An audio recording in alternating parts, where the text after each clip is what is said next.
It is always a pleasure to have the chance to talk with Arkansas head baseball coach Dave Van Horn. I've had a chance to do that quite a bit over the years, but this will be the first time that I'll introduce him as a member of the University of Arkansas Hall of Honor, head coach Dave Van Horn, here on Halftime. Good morning, Coach Van Horn. How are you today?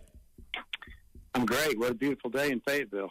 No kidding. Sun shining brightly. It would be a perfect day for a game. Too bad you got to wait for tomorrow. Hey, first of all, congratulations on Hall of Honor. I got some photos from my partner, Matt Jones, of the two of you at some of the ceremonies. Saw you guys in the end zone together. That must have been a great weekend and obviously so well deserved. I know it's something that you must take some pride in.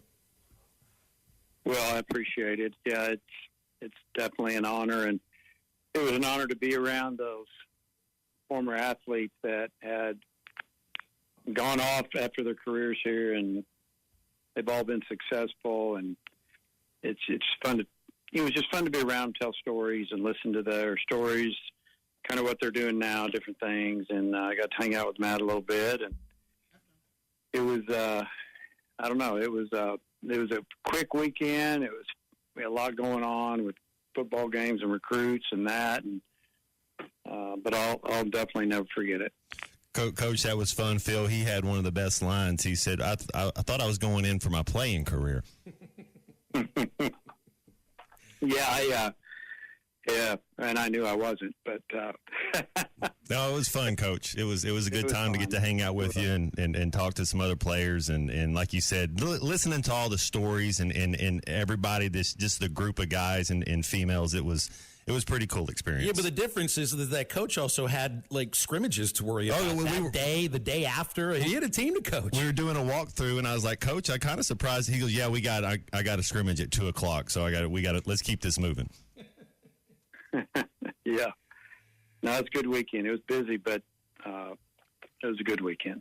Well, you got a big weekend coming up here, and I know some fans might have been able to make the trip over to watch your I think you called it the fall classic last Friday, and this will be a fall series against an Oklahoma State team that you always get a good team whenever you play against the Cowboys.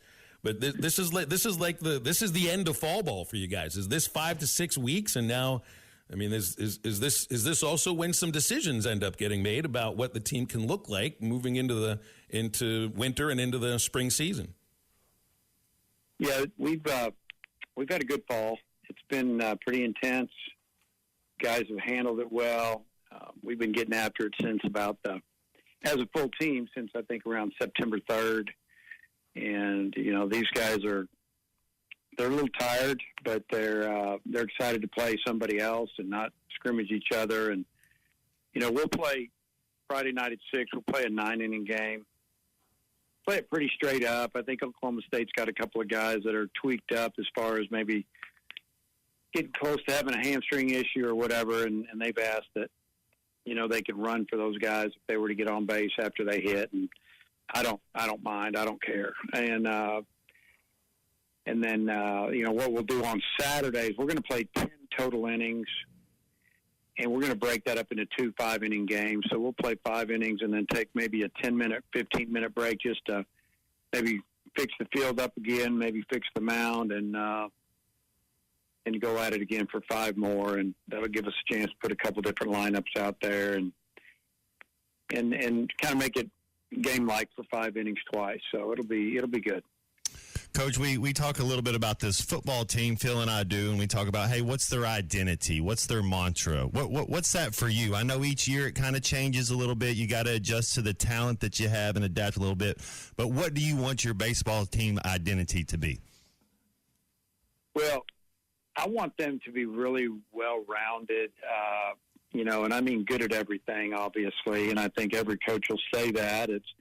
It's hard to do, but we've really worked on some things that maybe we weren't good at the last few years, but we've been good at before, and that's, finding other ways to score runs through, stealing bases and bunting and hitting and running and taking maybe a few more chances. We still are going to hit the ball hard and hit it over people's head and out of the park, but, we try to do that a little bit. So we're trying to change our identity there a little bit, and obviously on the mound, we feel like that we have some good options. But probably more than anything, I just want our team to be tough and, feel like they're never out of a game. And we've been trying to instill all of that into them. And for some kids, it comes real easy. For some kids, they fight it a little bit. But we've had a pretty intense fall, like I mentioned earlier. It's been hard from the get-go. I think they were probably blown away by the way we started out on September 3rd with a lot of conditioning and base running and different things before we even picked up a bat. And I think they've done a good job of handling it. A couple positions I wanted to ask about and where maybe the competition stands for them. Your teams are usually very, very good up the middle: catcher, shortstop, second base, center field. You feel you got at catcher and shortstop with Ryder Hellick and Vahiva Aloy. At second base and in center field, I know you brought in a couple of guys from the portal for center field. Camden Kojal also at second base, but Nolan Souza's playing some second base as well. Can you tell me about those two positions? Yeah, so Souza's won the job as of right now. His start tomorrow really has improved on the defensive end, worked really hard at it, and there's so much potential there. Physically, he's everything you want. Strong, fast, really good arm. His hands are good. Got a lot of power, but we've got to be more consistent on the offensive side. We saw 2 weeks last year where we thought he's the best freshman in the country, and that kind of went away, and his confidence probably went away. And, we need him to be good every day. And, we know you're not going to do great every day, but we need him to be good every day where he has a chance to be good. And that starts usually, what I always refer to as between the ears, mentally, what do you think? And he's come a long way there. He's been really good defensively. He's turned to double play well. It's from the day he walked in as a freshman to right now on the defensive end, it's major improvement. And credit to him for working hard and listening and doing what he needs to do. Center field, we have two really good center fielders. We have a left-handed hitter, Charles Davelin. He's from Canada, second-year player out of a Florida Division I school. And then we also have Justin Thomas, who started out as a freshman. He went to Georgia, and he went to junior college in Florida, had a great year. They're both, like I said, really good defenders. One hits left, one hits right. Davelin has had a outstanding all the way around, offensively, stealing bases, hitting for average, stealing bags, hitting home runs. He hits left-handed. Thomas may be a little bit better defender than him in center, just from maybe experience, because Davelin actually played a little second base last year. In left field, right field, and center. But, right now Davelin's going to be our center fielder. But Justin's made a move with the bat finally. He's starting to do what we thought he could do, and I'll probably start him in the outfield tomorrow in left field. How much of a leap forward has Ryder Hellick taken? I know you saw him at the Cape. I only got a chance to see some highlights on social media. And a little bit at a couple of scrimmages that I've attended. But it really does seem he's taken a leap forward. Well, he's made a big jump, and I've seen this more times than not over my time as a head coach and as an assistant coach, is just that usually the biggest jump guys make a lot of times is between the freshman and sophomore year, and it's usually just a combination of mentally they know what to expect from the coaches, from practice, the games. They've been through it a year because they already had it in them as far as some talent, and then they made a jump physically. So you take the physical part and the mental part, put together with the guy that's already talented. If he'll listen to the coaches and he watches the older guys on how they play and go about their business that are hooked up and dedicated, they usually get better, and that's Ryder. And he was really good in the summer, and he came back, and his catching ability is off the charts. He steals pitches. What I mean by that, borderline pitches, he's getting them because they make him look good. Umpires are calling them strikes. And, if a catcher steals you 5 pitches a game, you're probably going to win. It's the way the game works because it can change on one pitch. And, offensively, I thought he was good last year. It just didn't go good in the games like it should have. But we saw it in him, and he's been really good this fall. So, huge jump, great leader, and, it's probably the only thing he needs to work on. He's just kind of hard on himself, and he's got to quit beating himself up when it doesn't go good all the time because that's the way this game works. Coach, you always like to have guys that like to compete in practice, like to compete in everything you do. Who are some of your best or your top competitors on this team? Yeah, there's a lot of them. And you got to throw some pitchers in there, too, because, I deal with the position players most of the time. The pitchers in the fall, I see them throw a bullpen here and there, and I see them, pitch in the scrimmages. So I just have to go for what I see and what I hear from Coach, how there's, what they're doing as far as their pins and stuff. And then I see them obviously on the field in our scrimmages. So I would say that probably some of our best competitors, are Gackel's got to be one of them. We have a freshman, Cole Gibbler. He likes to compete now. And, I like our some of our transfer pitchers, I could go on and on. Position player-wise, I think Sousa's really stepped it up this fall as far as leadership and getting after it. And, just everyday practice guy that comes with a smile on his face. He dives in practice. He dives in drills, sliding into bases is Behibo Loy. And this is a kid that's, it's like the best player on our team. And he had an incredible summer as well. And he works as hard as anybody, and he takes practice serious. And, it's just fun to watch him practice. He is joy all the time, which I love. And, I could go on and on. Helper's got to be in the middle of that as well. And so that's the thing, fall's fall, but they give you some glimpses of what they're going to do in the spring. And I feel like we've got a lot of guys that can really compete at this level. What's Brett Iredale like as a competitor? You can see the numbers just popping off the page from junior college, and then if you watch him in a scrimmage, as I have a couple times, it's just you can't help but notice how hard the ball comes off his bat. But as a competitor and someone coming up from junior college now playing at this level, what is Iredale like?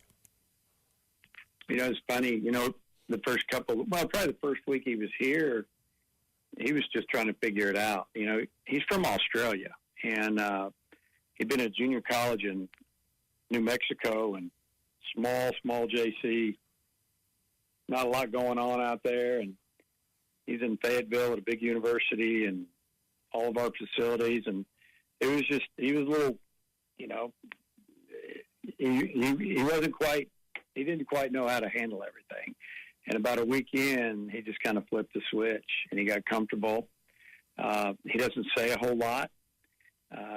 He's always smiling, makes plays, third, good arm, really good hitter, and a lot better athlete than I thought he was going to be walking in the door as far as like foot speed and, potential to steal a base. There's a little bit of that in there. And as far as a competitor, I would just say very, very confident, but it's a quiet confidence. He's not a rah-rah guy. He can get excited, but that's what kind of makes the teams go around. Let's make the world go around. Everybody's a little different. Last thing, and this is more from this is more about the future instead of this next season. And you and your staff have done such a great job of navigating the landscape of college baseball in your entire career, but it's changed so much in the last 4 or 5 years with NIL and the portal, and the way you guys put a team together now is different than even what it was like 5 years ago. There's a huge change that's coming for next season, in which I think you guys had 50 or 51 players at fall ball now to get it down to a roster of 40. Am I to really believe that next year you'll only be able to bring in 34 players, and that's the team that you'll have for the spring season too? Yeah, we're not 100% sure, and this is how ridiculous all this is. We're about to sign kids in about, a month, and if they're telling us that we can only have 34 walking in the door, and nobody can tell us if it's true or not, if it's 100%. The ADs will say, yeah, that's what it's looking like, or they're the ones voting on it. To me, I'm not happy about it. I just think it's disrespectful to Division I baseball to do this. I think you're going to be sending off, everything's supposed to be for the student athlete. They always talk about the student athlete. Well, we're going to have to cut kids. We're going to have to cut kids that we have committed.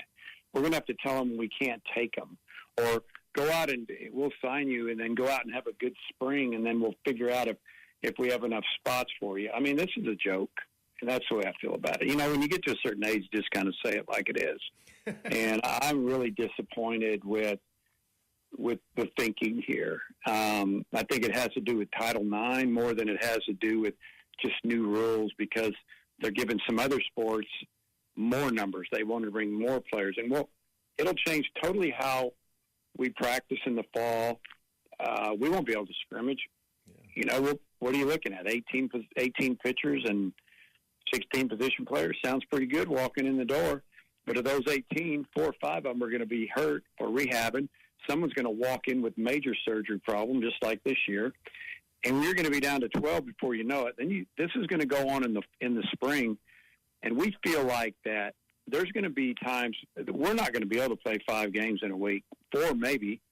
There's going to be teams that are going to forfeit, or just not even – they're going to try to cancel games in the midweek because they don't have enough pitching to get through the weekend. So, I mean, I could talk to you for an hour on this, and so could pretty much every Power 4 Division I coach and their assistants. We don't know what to do.